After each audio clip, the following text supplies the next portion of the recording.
we can change America and the way its stance is on our Constitution, the Declaration of Independence, and all that, but you can't do it overnight.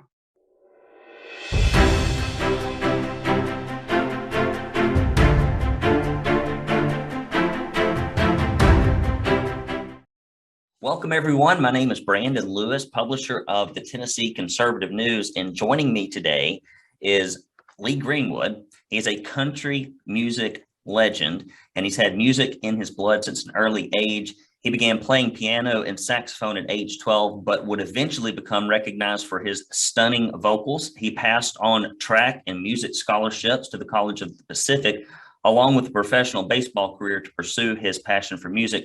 And we are glad that he did. I don't think I would have gone to watch you run track, but I have listened to 7 #1 songs that you've done, 25 charted singles to his credit. Choosing songs proved to be a success, and if you listen to the lyrics, you'll know that. And we'll get into some of these songs in a moment. Lee Greenwood has won numerous industry awards, including Male Vocalist of the Year from the Country Music Association in '83 and '84, and has a Grammy for Top Male Vocal Performance in '85 for IOU. The CMA also named God Bless the USA as its Song of the Year in 1985. The song has been in the top 5 on the country single charts 3 times, 1991, 2001, and 2003, giving it the distinction of being the only song in any genre of music ever to achieve that feat. It was also #1 on the pop charts after 9/11 and '01. In addition, CBS voted God Bless the USA the most recognizable patriotic song in America. Mr. Greenwood, thank you for joining us today. You're welcome. Thank you for that introduction. As I look back and you even use the word legend, it just kind of takes me back a minute. I was some people today, had a little bite to eat in Nashville with some friends, and they were exclaiming that they were younger and were hard to believe that I've been in the business as long as I have, because as a teenager, I was already professional in California before I moved to Nevada. And then I spent 20 years in Nevada in the casinos, writing music for major shows, lounge reviews. I had several acts that I fronted for the shows that I performed in, even played piano bar for several years and dealt cards in a casino just to make sure that I had money to survive. And that was interesting. But when I got my career in Nashville and moved, it was a whole different level for me. And exciting as it's been, as I look back, and now I've been in Nashville almost 40 years. It's like, oh my gosh, am I really that old? So in a moment, we're going to talk about your most recent project. But first, I'm a huge classic country music fan. Last week, I saw Alabama at Oak Mountain. This weekend, I will see your friends, the Oak Ridge Boys in Bremen, Georgia. So this is not like, oh, it was great. I used to know. I'm still out there. I bought like 15 tickets to the Oak Ridge Boys. I'm taking my wife's entire family. I love country music. I grew up in a small trailer on a rural route, and my mother would listen to WQSB. And you would be on there every morning when I was getting ready for school. You had Hearts Aren't Made to Break, Great Harmony, Holding a Good Hand, had a driving beat. You had Morning Ride, has wonderful imagery, I Still Believe. And that song is an earworm because it never gets back to the major chord. Well, that's nice you point out. It just walks it. I Still Believe.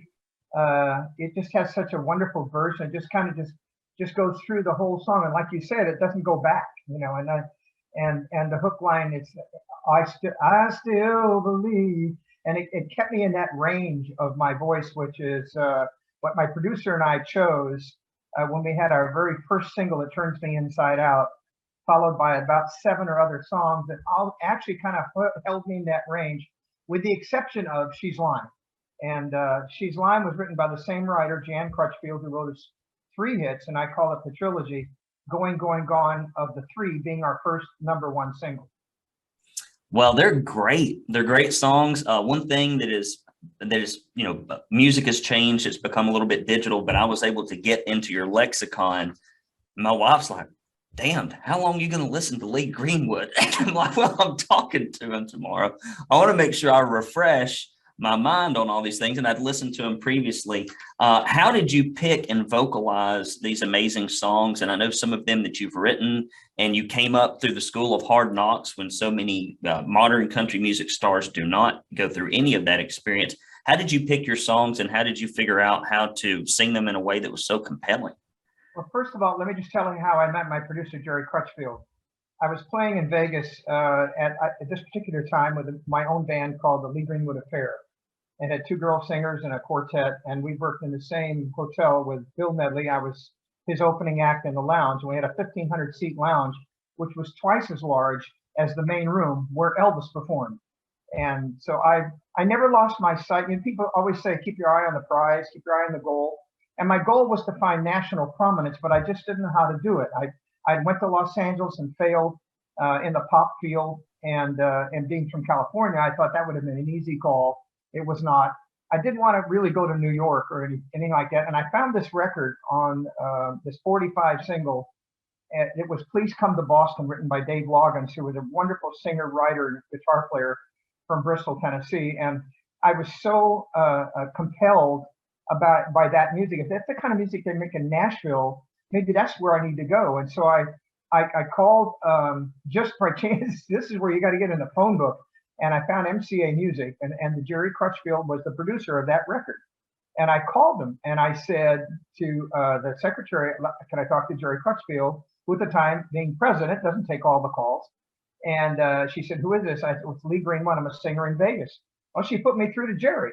Now, Jerry was a singer when he came to Nashville and with a quartet, but he had kind of lost his voice along the way and it kind of scratchy. So he said, oh, this is Jerry Crutchfield. Who's this? And I said, this is Lee Greenwood. I'm a singer in Vegas and I'd like to audition for you. And he said, well, I like Vegas and I'm going out to Los Angeles next week. I'll stop and see you. That was it. Wow. Well, that just goes to show you've got to get out there and shake the bushes and hustle. And it's not just about talent. It's about commitment, and it's about figuring. Sometimes you just got to get out there and work it. And that work ethic is what I think separates a lot of the new ones from the classic ones. So let me ask you this, and then we're going to get into this stuff. But we are talking to a country legend. I'm getting goosebumps here. This has been my favorite interview, and I just interviewed Mike Pompeo yesterday. So I know more about Lee Greenwood than I know Mike Pompeo.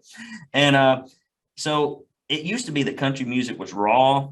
It was a real depiction of American life, set to amazing vocals. It had standout lyrics. And if you weren't talented, you couldn't make it because it was all about the sound. And the music was very diverse. I'm talking, you listen to music from that era in country music, it was all over the place.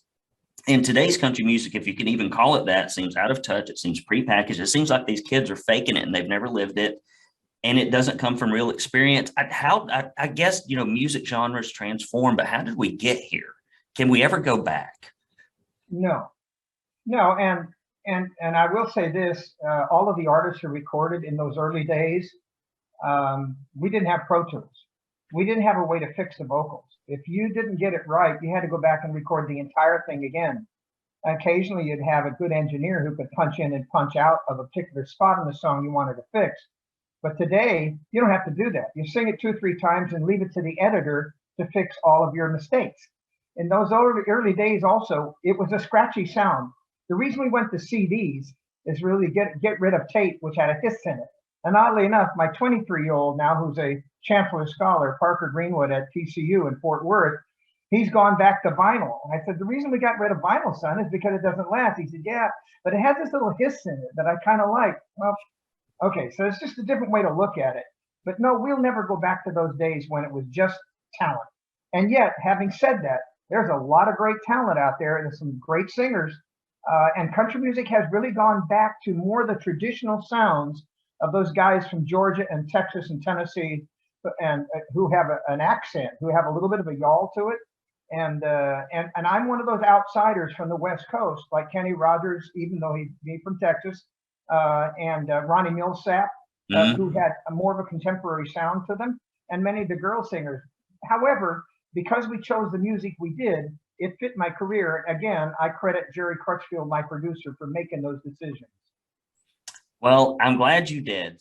Well, I'll tell you what, We've got a wonderful, proud Tennessee conservative tumbler. And for those of y'all that are watching, if you put in regular water in here, and if you say a quick prayer over the top of it, it turns into black cherry Kool-Aid or your favorite drink of choice as magical properties.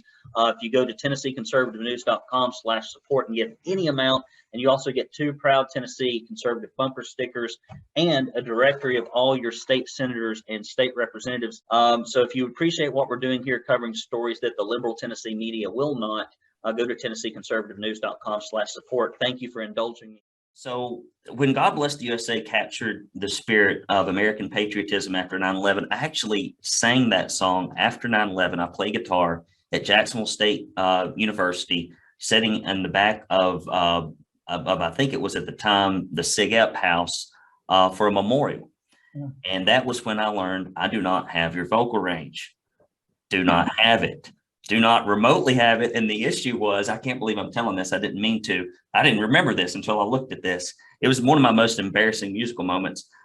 When you try to sing the way you can sing, but everybody else remembers the way that Lee Greenwood sings, and then they join in, you can't. So I just quit singing.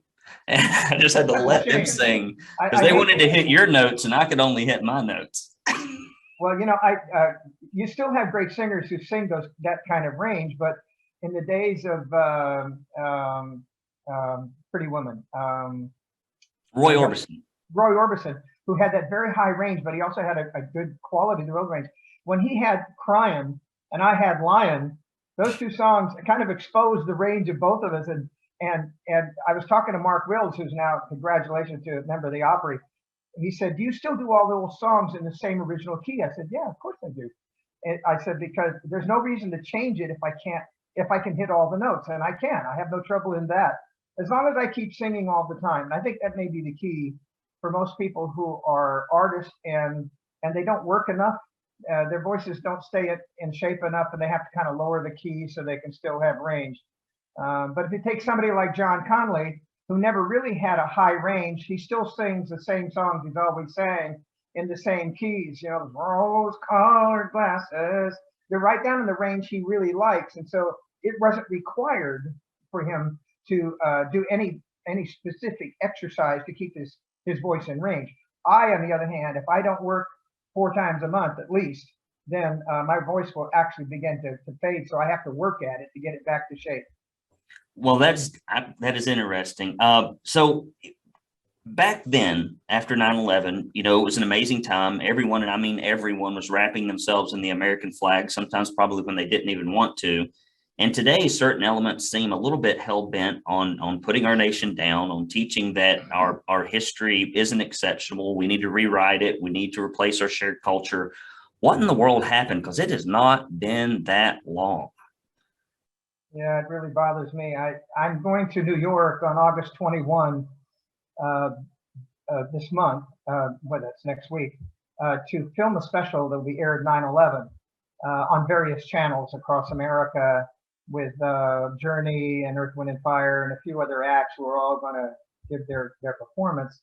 It's a 20-year anniversary of the attack on America. And I think, if once we have been attacked, America always seems to come together. And you look at all the wars past where we've had to bind together. I mean, World War II, for instance, is something that this nation was in jeopardy. And then you take Vietnam, which kind of split us apart.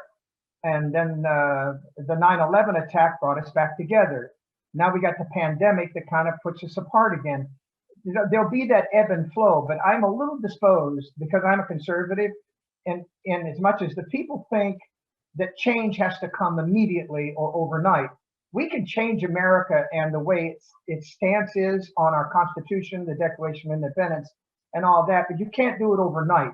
It takes a generation or 2 to make that change solidified. And is this good for the future of the Republic? Well, I don't know. A lot of people are worried. I started this conservative news organization because I was worried about what happened back in October of last year. I came back out of retirement after working on federal campaigns for Congressman Desjardins and Senator Corker and a bunch of others. And I just felt like we were losing our liberties and freedoms. And somebody had to tell the story from the perspective of the community and of Tennessee, not necessarily of the politicians in Tennessee, which is quite different. And right now you have got something that I think you're trying to do something similar with in our underpinning in Christianity in this great nation and its founding. Talk about your recent project with the commemorative God Bless the USA Bible to recognize the 20th anniversary of 9/11 and what people need to know about it and what inspired you to do it. You know, I wasn't always a solid Christian. My grandparents sent me to church. They never took me to church. And of course, consequently, I sang in the First Baptist Church in Sacramento, California, where I was raised. It's actually North Sacramento, if people know anything about that region. And when I left home, all the years in Nevada, I was working on my career.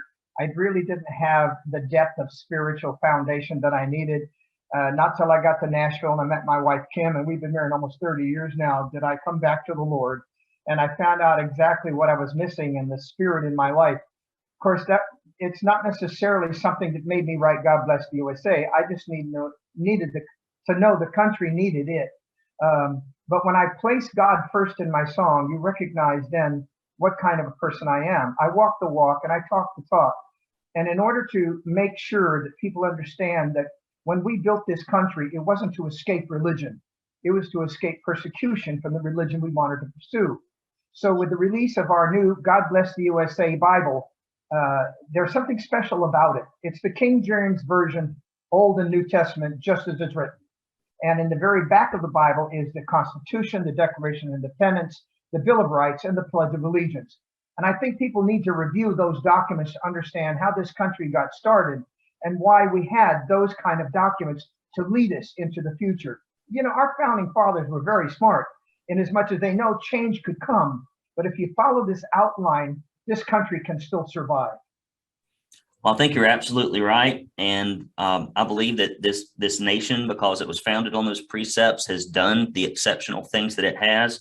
Unlike so many other religions that think you can work your way to heaven, God knows that we're very flawed, and so does the founders. They said men are evil and corrupt, and we need to separate these powers. We need to make it very difficult for one group to punish, ostracize, or take over another. And they want to get rid of a lot of those separations. You also have some music in the back of this Bible. Can you talk a little bit about that? Well, the only music in it is they've asked me if I would write the chorus of God Bless the USA. So I hand wrote it and signed it. And that's the only place that my signature appears in the Bible, because I told them from the beginning, this is not something I want to project. The main thing here is to read about the words of Jesus Christ and to understand our country and how it got started. But they insisted that I do that. So the very front page of it is the chorus of God Bless the USA. Which is why on the very front cover, it's a leather-bound cover with two flags at the bottom. It basically says, God Bless the USA Bible. So. Well, it's beautiful, and I'm going to buy one for me. And I've got a friend of mine, Christopher LeBlanc, who is a huge country music fan. He plays banjo and guitar, and I got another one that plays mandolin. They love your music. I love your music. Thank you. I'm so this is an honor. It has been a true honor. How do people find this? How do people find this new Bible, and how do people keep up with what you're doing and where you're going? Well, you can go to leegreenwood.com and get all of my discography and my tour schedule. For the Bible itself, if you want to pre-order it because it'll be out shortly for sale in bookstores, you go to godblesstheusabible.com and you will find it there for pre-order. Okay, so God Bless the USA, or what is it? godblesstheusabible.com. That's it. You have to say it twice. godblesstheusabible.com. And we'll also have this video at TennesseeConservativeNews.com, along with probably a transcript. I'll get this puppy transcribed for those of y'all that like to read instead of watch. Mr. Greenwood, thank you for keeping the music alive. Thank you for doing what you're doing. Thank you for reminding us that we do live in the greatest nation and that God has continued to bless us, and we need to turn toward him so that we have his favor. Thank you so much. You're welcome, Brandon. Thank you for the interview. All right. This has been a pleasure, guys. I can't wait to get this one out there. Brandon Lewis here with the Tennessee Conservative News. Until next time, I'm signing off.